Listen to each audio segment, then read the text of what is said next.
परम प्रेममय श्री ठाकुर जी के श्री चरणों में मेरा कोटि कोटि प्रणाम। जगदीश्वरी जगपालिनी पुरुषोत्तम अर्धांगिनी प्रणाम तुम्हें नारायणी। परम पूज्यपाद पीतिदेव श्री बरदा के श्री चरणों में कोटि कोटि प्रणाम। आचार्य देव के श्री चरणों में कोटि कोटि प्रणाम। यहाँ उपस्थित समस्त मातृमंडली, पूत पंजाधारी दादा, छोटे छोटे बच्चों को मेरा यथा योग्य स्थान पर भक्ति भरा प्रेम भरा जय गुरु। आज आप लोगों ने ये 600 दिन जो बारबिल का पूरा हुआ है, इस मंच पे आप लोगों ने जो मुझे ये सुंदर मौका दिया, इसके लिए मैं आपका तहे दिल से आभार व्यक्त करती हूँ। सभी को बहुत बहुत धन्यवाद। जय गुरु। और हमारी संचालिका महोदया माँ को मेरा जय गुरु। ठाकुर जी की बात करता करत न होत है, गुरु करे सब होई। 7 खंड 9 दीप में गुरु से बड़ा न कोई। 7 समुद्र सो मसी करो, लेखनी सब बन राय। धरती सब कागज करो, गुरु गुण लिखा ना जाए। ये सारी बातें किताबों की लिखी बातें हैं और ये सही प्रतीत होती हैं। आज के पहले तो इस भावधारा को, इस शब्दों को, इन लाइनों को हम लोग पढ़ते थे, याद करते थे। आज जब इस ऑनलाइन के मंच पे बोलने का सुअवसर मिलता है तो इन सब भावों को आज समझने का मौका मिला है, इतने सालों बाद। और मैं जो दूसरी बात करी थी, पहली बात जो मैं गुरु के बारे में बोली, करता करत न होते, गुरु करे सब कोई। 7 खंड 9 दीप में गुरु से बड़ा न कोई। दूसरी बात जो मैंने कहा था, 7 समुद्र सो मसी करे। 7 समुद्र जो मिलकर अगर हम उसको इंक बना दे, यानी स्याही बना दे, लेखनी सब बन रहा है। और जो सारे वृक्षों को यदि कलम बना दे, धरती सब कागज करो, पूरी धरती को कागज बना दे, तो भी गुरु के शब्दों को लिखना मुश्किल है, तब भी उसमें समा नहीं पाएंगे, क्योंकि हरि अनंत, हरि कथा अनंता। फिर भी मैं कोशिश करूंगी कि चंद जो क्षण आप लोगों ने मुझे दिए हैं, इतना सुंदर अवसर, 600 दिन पूरे होने के, इस अवसर पर मैं कोशिश करूंगी कि जहाँ तक मैं बता सकती हूँ, कोशिश करूंगी कि मैं सारा सार बता दूँ। एक ठाकुर जी की हाउजर मेहंदा ने किताब लिखी थी, ocean in A tea cup. मैंने एक उन्होंने ऐसी किताब लिखी थी, पुस्तक, उसका अर्थ होता है कि एक छोटे से चाय के प्याले में पूरा समुद्र उड़ेल दिया गया है। उसी तरह मैं कोशिश करूंगी कि थोड़े से समय में मैं ठाकुर जी की बातों का सार आप लोगों के समक्ष रख सकूं। मैं ये भी बताऊंगी कि इस बार जो हम लोग यूपी और उत्तराखंड की माँ लोग जो देवघर में आचार्य देव के आवाहन पे जो हम लोग गए थे, उसकी भी घटनाएं बताऊंगी। लेकिन पहले मैं ये बता दूं, एक बार अभी माँ कह रही थी ना कि जो कीर्तन हुआ था, उसके बोल इतने सुंदर थे कि इस जन्म में ठाकुर जी मिले, पता नहीं मिलेंगे कि नहीं। ऐसे एक बार प्रफुल्ल दा ठाकुर जी से कह रहे थे, ठाकुर जी पता नहीं अगले जन्म में आपके चरणों तले स्थान पाऊंगा कि नहीं। ठाकुर जी मुस्कुराए, बोले कि कलकत्ता का गंगा जी देखा है प्रफुल्ल? बोले जी देखा हूँ। तो उसमें क्या देखते हो? प्रफुल्ल दास जी ने कहा, उसमें देखता हूँ मैं सड़े गले लाश, सड़ी गली फूल पत्ती, सड़ी गली चीज़ें, न जाने कितने कूड़ा कबाड़ लेके गंगा जी बहती चली जाती हैं।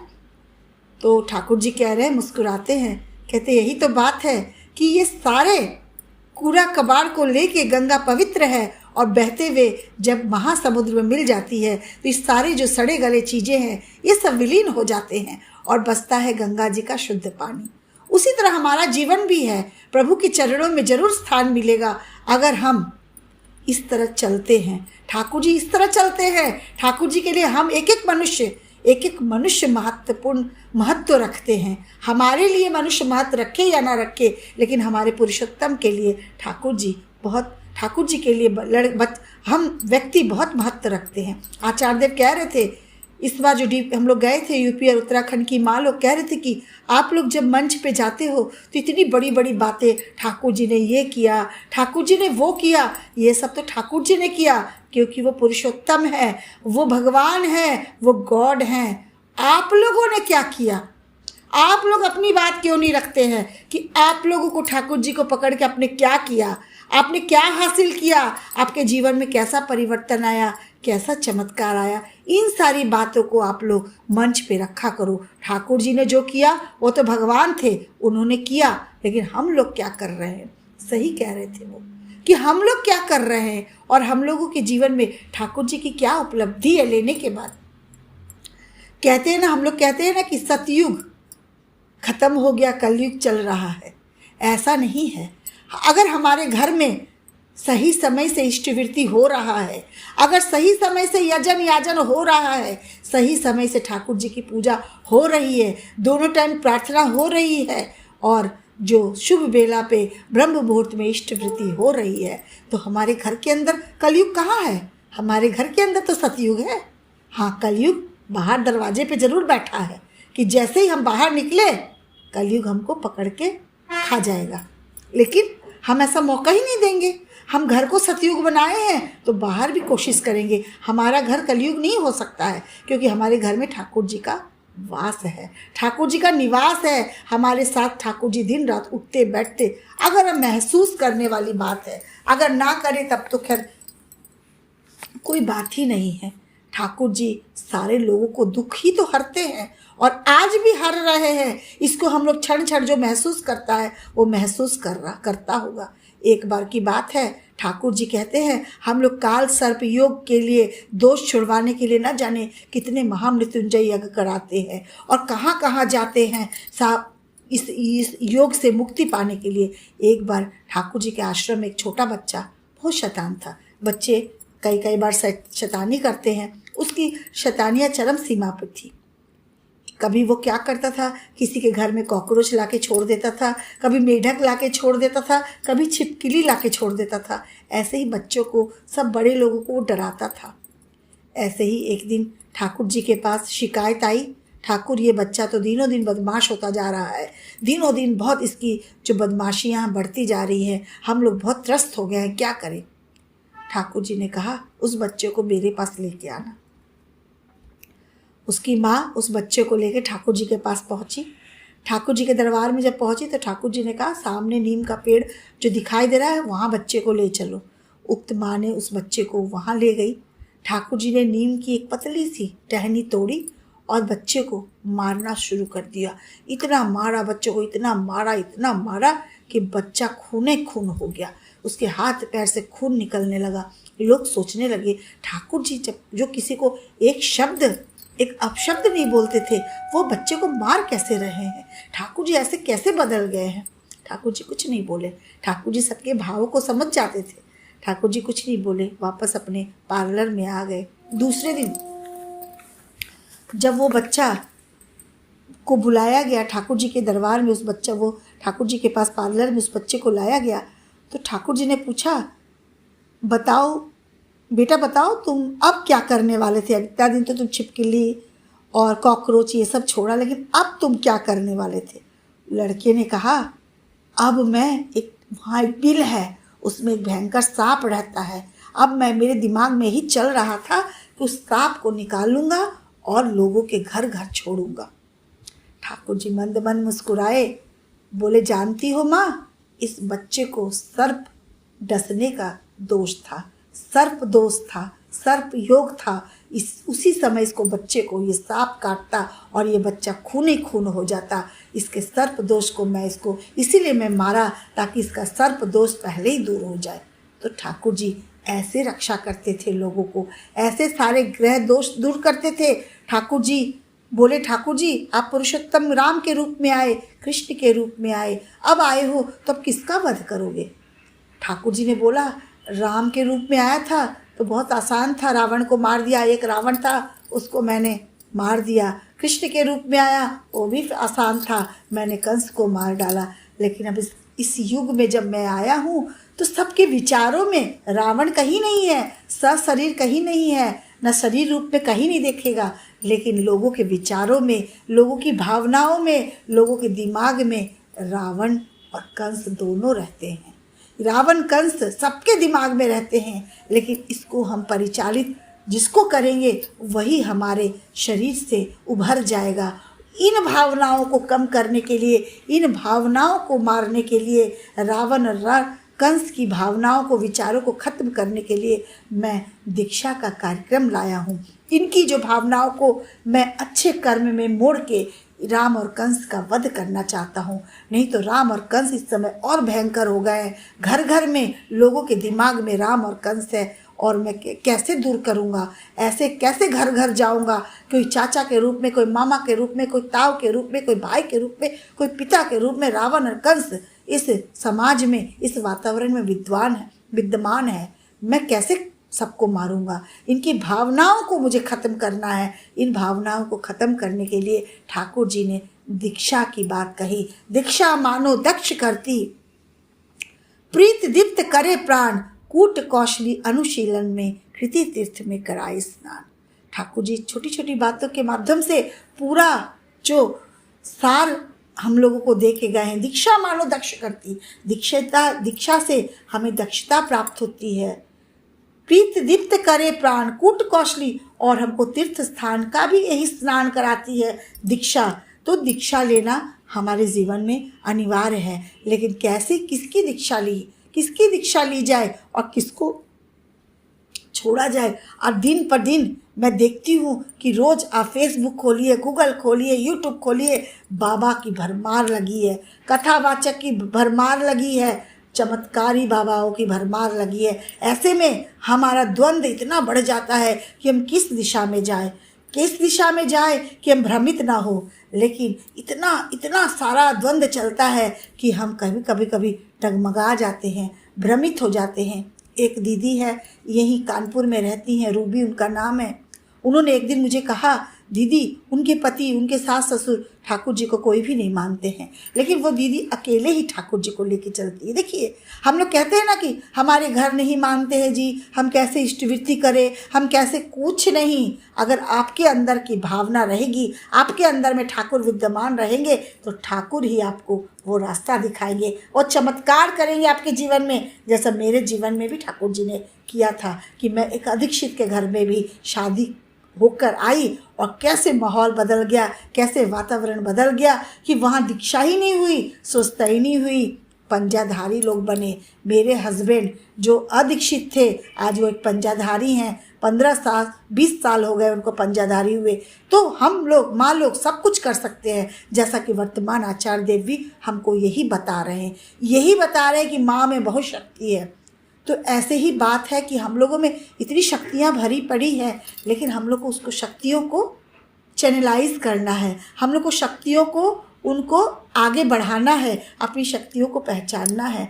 तो इसी तरह से वो माँ मेरे से कह रही थी कि मेरे घर में माँ कोई भी नहीं मानता है। आज मेरे हस्बैंड जा रहे हैं बागेश्वर धाम। आजकल बागेश्वर बाबा की धूम मची है। किसी के लिए मेरे पास ऐसे कोई शब्द नहीं है, ठीक है, उनकी धूम मची है, कोई बात नहीं। वो बहुत लोग जा रहे हैं दूर दूर से। वो कह रही कि दीदी मैं ना बस एक बात जानती हूँ कि मैंने अपने जीवन में जब से मैं दीक्षा ली हूँ, उनकी दीक्षा हुई थी जमशेदपुर में, लेकिन किसी भी कारणवश उनको ऋतिक का नाम याद नहीं था। मेरे हस्बैंड ने कानपुर में उनका पुनश्चरण किया था। यानी फिर से, पुनश्चरण का अर्थ होता है फिर से उस नाम को उनको याद कराना, फिर से उसको सतनाम देना और फिर से उसको ठीक से व्यवस्थित कर देना। इसको पुनश्चरण कहते हैं। हम लोग, कई लोग पुराने दीक्षित हैं जो अपने ऋतिक का नाम भूल गए हैं, किसी माध्यम से हमारी दीक्षा छूट गई है, हम निष्ठवृत्ति नहीं करते हैं। तो ऐसे समय में एक दिया गया है एक करने के लिए कि कोई भी ऋतिक दादा उनका पुनश्चरण कर सकते हैं। तो मेरे हस्बैंड के माध्यम से उनका पुनश्चरण हुआ था।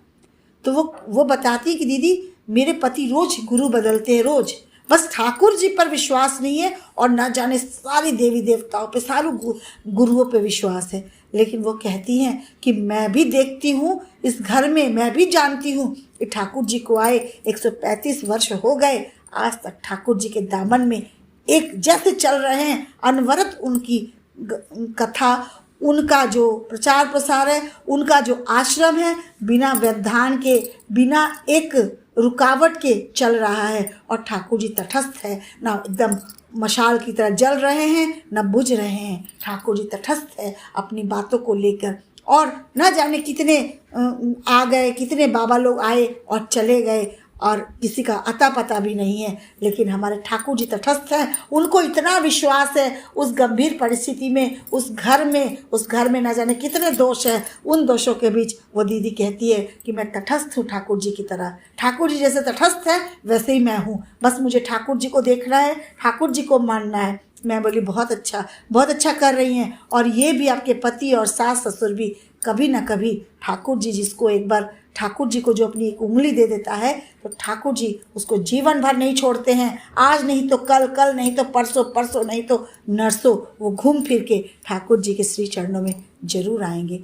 ऐसे ही हम लोगों को होना चाहिए कि तटस्थ रहना चाहिए, भटकाव जीवन में नहीं होना चाहिए। भटकाव रहने पर कहते हैं ना, समय गंवाया पथ खोजन को, अनुष्ठान का आडंबर अनुष्ठान ही पाया हमने, पथ गया चूल्हे भाड़। अनुष्ठान करते करते हम लोग अनुष्ठान को प्राथमिकता देते हैं। जैसे कई बार हम लोग मातृ सम्मेलन करते हैं, आचार्य देव कहते हैं कि हम लोग इतने उत्तेजित हो जाते हैं, इतना मदहोश हो जाते हैं कि हम लोग ठाकुर जी से भी बड़ी माँ को कर देते हैं। कई जगह तो देखने को मिला है ठाकुर जी की फ़ोटो से भी बड़ी माँ का फ़ोटो बड़ा लोग रखते हैं। तो ऐसे ही हम लोग ऐसे हो जाते हैं, हम लोग जाने अनजाने बहुत सारी गलतियाँ कर जाते हैं। आचार्य देव अभी जो हम लोग यूपी और उत्तराखंड के में 500 से भी ज़्यादा जो माँ लोग गई थी, क्या बताऊं, सारी व्यवधान के बावजूद भी कितनी बाधाएं आई, कितनी विपदाएं आई, भगवान को भी बहुत परेशानी का सामना करना पड़ता है। ऐसा मैंने आज हम लोगों ने आचार्य देव को देखा, उनकी माँ की व्यथा किसी से छुपी नहीं है। जब हमारी जो बौदी माँ है उनके फिसल जाने से उनका जो पीछे रीढ़ की हड्डी है, थाई की हड्डी में फ्रैक्चर हो गया था, फिर भी आचार्य देव हम लोगों को संदेश पहुँचाए कि आप लोगों में से कोई भी टिकट कैंसिल नहीं कराना, सारे कार्यक्रम बंद है, सारे कार्यक्रम को हम लोगों ने रोक दिया है, लेकिन यूपी और उत्तराखंड की माँ लोगों का कार्यक्रम होगा और मैं इस कार्यक्रम के लिए विशेष तौर पर भुवनेश्वर से देवघर आऊँगा। हम लोग बहुत गर्वित महसूस कर रहे थे, बहुत हर्षित थे कि आचार्य देव ने हम लोगों को इतना सुंदर दृश्य दिखाया, इतना सुंदर मंच दिया, और वो हम लोगों के कारण इतनी विषम परिस्थितियों के बावजूद भी वो देवघर आ रहे हैं। और सही समय पर, सही टाइम पर हम लोग सब पहुंच गए अपने अपने गंतव्य स्थान, महातीर्थ तीर्थों में, महातीर्थ देवघर। और जब देवघर पहुँचे, वहाँ की छटा, वहाँ का वातावरण, वहाँ का परिवेश, जिसको मैं शब्दों में बयान नहीं कर सकती, इतना सुंदर परिवेश था। जो था, कोई गाड़ी से, कोई ट्रेन से, कोई बस से, न जाने जैसे भी जिसको पहुंचना था पहुंचे। लेकिन इनमें कई माँ ऐसे भी थी जिन्होंने एन वक्त पर अपना टिकट भी कैंसिल कराया। दुर्भाग्य कहिए, उसको दुर्भाग्य कहेंगे। जब हम लोग वहाँ एकत्रित हुए और न जाने, कहते हैं ना, एक आदेश में चलते जो, उनसे ही समाज हो। और निश्चित तौर पर यूपी और उत्तराखंड की माँ लोग अपने लक्ष्य की ओर एक आदेश में चली और हम लोगों ने एक विशाल संग्रह किया, विशाल प्रणामी का संग्रह किया।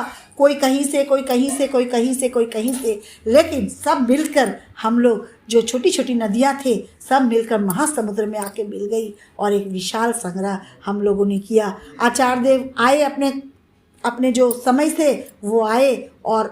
और मैं एक बात बताऊं कि एक एक छोटी छोटी चीज़ों को ध्यान में रखते हुए जब हम लोग नाट मंडप पे पहुँचे तो आचार्य देव ने वहाँ से खबर भिजवाया। हालांकि उनकी कमर में बहुत असह्य पीड़ा थी, लेकिन उन्होंने कहा यूपी उत्तराखंड की माँ लोग बहुत कष्ट सह के आई है, डॉक्टर मुझे इंजेक्शन ठोको और मैं मेरी कमर दर्द में थोड़ी राहत मिलेगी और मैं जाके वहाँ बैठूँगा। और ऐन वक्त पर वो वहाँ से खबर लेते रहे। इन खबरों के बीच वो हम लोगों का पूरा मनोरंजन का भी ध्यान रखे थे। वो बोले कि कोई किसी को मतलब बोरिंग ना हो, किसी को ऐसा ना लगे कि मन नहीं लग रहा, बैठे हैं, आचार्य देव नहीं आ रहे हैं। उन्होंने भजन का भी कार्यक्रम रख दिया। सपन मंडल दाने आके बहुत सुंदर भजन की प्रस्तुति दी।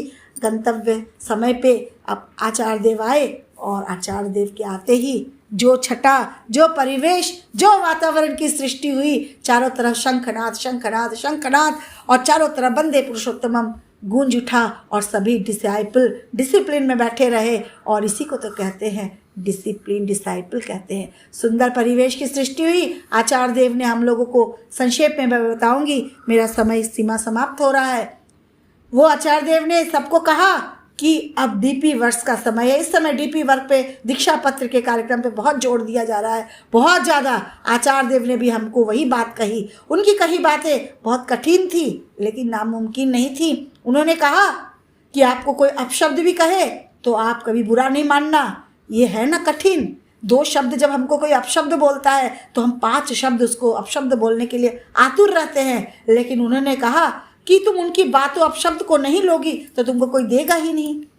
ऐसा संभव है, ऐसा असंभव है लेकिन नामुमकिन नहीं है। इसको हम लोग कर सकते हैं अगर हम लोग आचार्य देव की बात मानते हैं तो। फिर उन्होंने कहा डीपी वर्क एक मेला की तरह है, जहाँ मेले में खोए हुए अपने सगे संबंधियों को ढूंढना है, फिर हाथ पकड़ के उनको लाना है और ला के ठाकुर जी के साथ सुर में सुर मिला देना है, तार में तार जोड़ना है और फिर बोलना है, मिले सुर मेरा तुम्हारा तो सुर बने हमारा। इस तरह एक विशाल कड़ी फूलों की एक माला बनाना है, एक गार्लेंड बनाना है, एक एक माला को ढूंढ ढूंढ के पिरोना है और जितना माला का क्षेत्रफल होगा उतने ठाकुर जी का प्रचार प्रसार होगा। इस क्षेत्रफल को हमको विशालकाय रूप देना है। विशालकाय रूप देने के लिए माँ लोगों का बहुत ज़रूरत है। ज़्यादा शब्द नहीं है, ज़्यादा समय नहीं है। आचार्य देव की जो बातें हैं, आचार्य देव ने जो परिवेश की सृष्टि की है, आप लोग भी कभी ऐसा कार्यक्रम बनाइएगा। क्योंकि यूपी और उत्तराखंड की माँ लोगों ने जो दृश्य देखा उसको शब्दों में बयां करना बहुत मुश्किल है, लेकिन थोड़े से शब्दों में मैं समझ पाई कि मैं आप लोगों को जो भी बता पाई वो मेरी भावनाएं थी। और आप लोगों ने सुंदर मंच हमें दिया। आप लोगों का 600 दिन पूरा हुआ है, इसके लिए आप बधाई के पात्र हैं और सभी को बहुत बहुत आभार कि आपने मुझे ये सुअवसर दिया। सभी को जय गुरु।